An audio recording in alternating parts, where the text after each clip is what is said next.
I'm Sin with the OSINT Dojo, and in this video, we're going to look at how to incorporate a large language model, or LLM, into a sample OSINT processing workflow.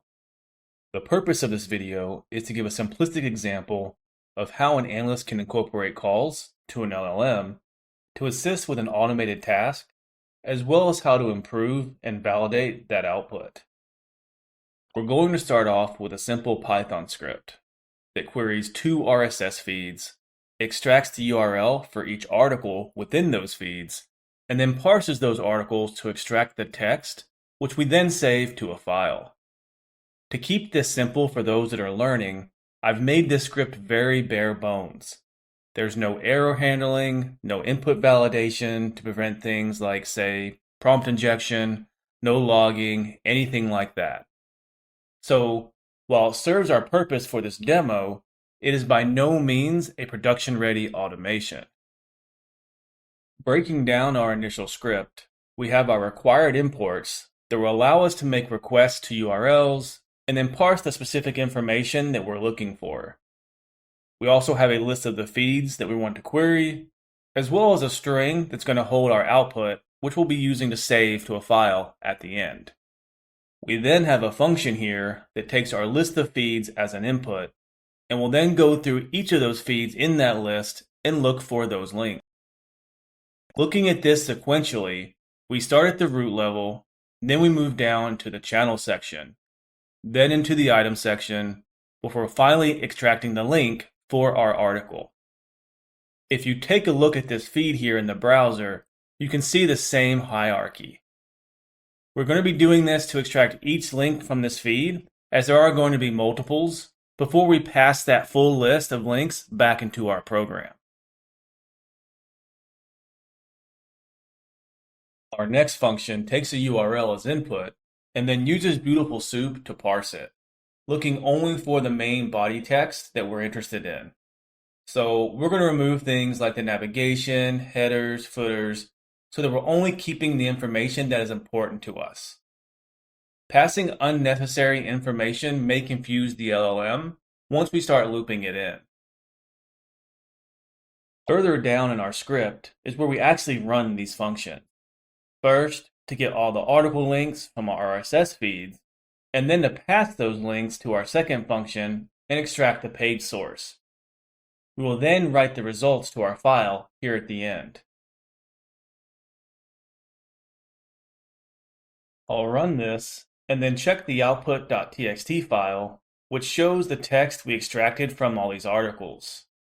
Now, I have all of this article text, but it still isn't really usable to me yet.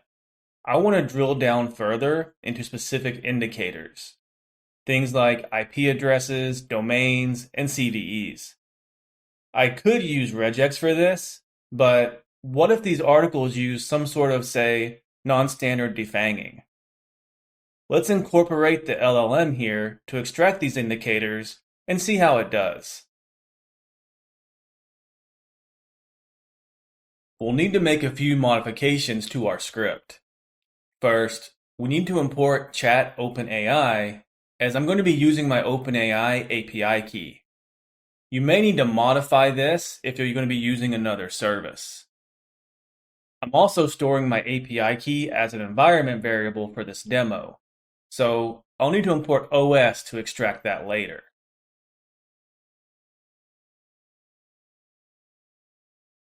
We'll then create a new function here called getIndicators that take our prompt as an input. We'll then set up the configuration for our LLM, including our model, temperature, and API key. I'm choosing a very cheap model here for our testing, but that's obviously going to influence what kind of responses I get compared to a more equipped model. You can play around here for your use cases, but keep in mind that the prices and the responses are going to differ depending on the model that you choose. The temperature parameter will influence the creativity of the output that the LLM provides, and this can be between 0 and 1, with 1 being the most creative and 0 being the least. Finally, Here we're going to extract our API key from our environment variable. Remember, if you're storing your key in another method, you'll need to reflect that here.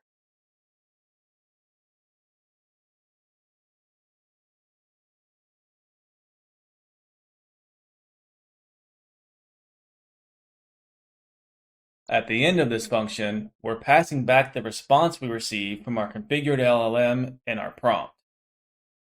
Next, let's actually create a generic prompt that we can use for every article. We're going to tell our LLM that they're a threat intelligence analyst and that we've tasked them with extracting indicators from reports. We're then going to ask them to look at the reports that we pass and extract the indicators as well as their type, such as IP address, domain, or CVE.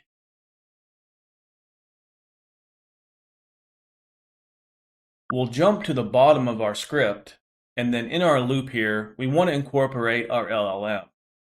For each link, we first want to get the article text, then we'll pass the getIndicators function our prompt, as well as our article text, and then finally save the output we get back here to the LLM response. Finally, we'll modify the line here to save the output from our LLM rather than just the raw article text that we were having earlier. Let's run that and see what happens. We received our responses back from our AI, and you'll notice we have some things here that aren't really what I would consider indicators. The LLM response isn't in a standardized format either, so we still can't really use any of this for our automation at this point either. To help with this consistency, we're going to make a few changes. First of which is to use Pydantic to help with our structuring. We'll create a class called indicators, which will include 3 parts. The raw indicator that the LLM identifies, a parsed version of that indicator, so for example, if it is defanged, we'll want the original version, and then finally, what type of indicator these are, all as strings. We'll then create another class called indicator list that can hold multiple indicators. Next, we'll modify our prompt. First, to be more specific, we want them to return our indicators in the specified format. I'm also going to paste in some additional rules that I created. Essentially, we want these indicators to exist and not be made up by the LLM. We also want to only receive certain types of indicators, unlike that wide range of ones we saw earlier.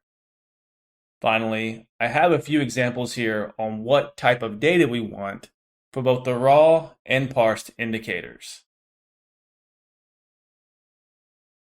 Before we return our LLM response, we want to instead structure that output to match the indicator class that we created above. We'll then modify our return statement here to pass back the structured output for consistency.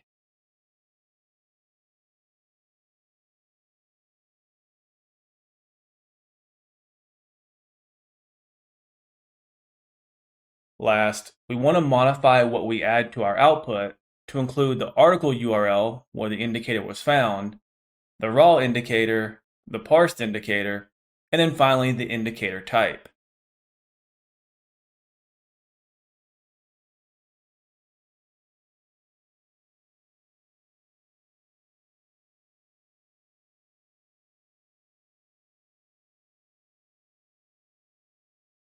Let's run this new version and see how our output looks. We can see that our response is now formatted consistently across all of the indicators the LLM identified. However, you'll still notice we have some indicators that don't quite look right, including some that are not one of the types that we specifically called out, and then some that are not in the correct format. While we asked the LLM not to invent indicators, we probably need to check on that as well, rather than just trusting it. We're going to fall back on traditional automation to validate our output. The last import that we're going to need is RE, which we'll use for our regex matching. We'll create one last function here called indicator validation that's going to take the article text, our raw indicator, parsed indicator, and our indicator type all as input. I'll then paste in some common regex patterns for CVE numbers, domains, and IPv4 IP addresses. The first thing we want to check is that our raw indicator, that is, the one that LLM extracted from our article, whether it was defanged or not, actually exists in the article text. And if not, we want this validation function to return false.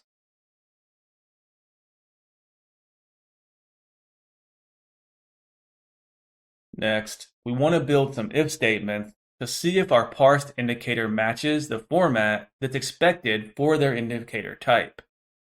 If the indicator does not match these, then we want to return false, since it fails our validation check for the correct format. Otherwise, we're going to return true.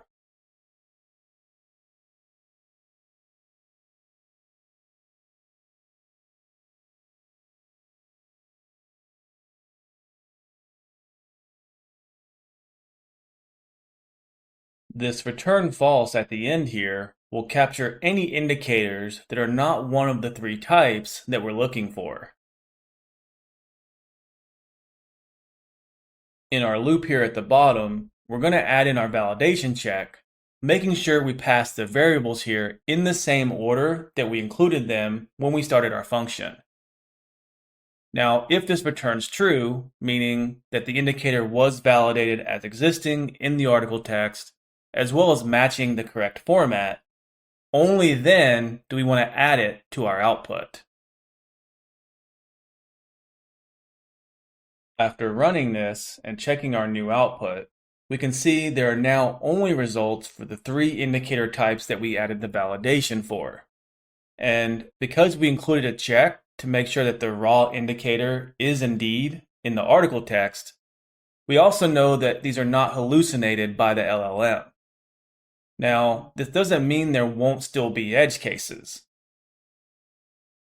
Though I still prefer traditional automation for my collection processes, my hope here is that this video showed you an alternative method for those of you that are interested in ways to maybe test and incorporate an LLM into your own intelligence workflows.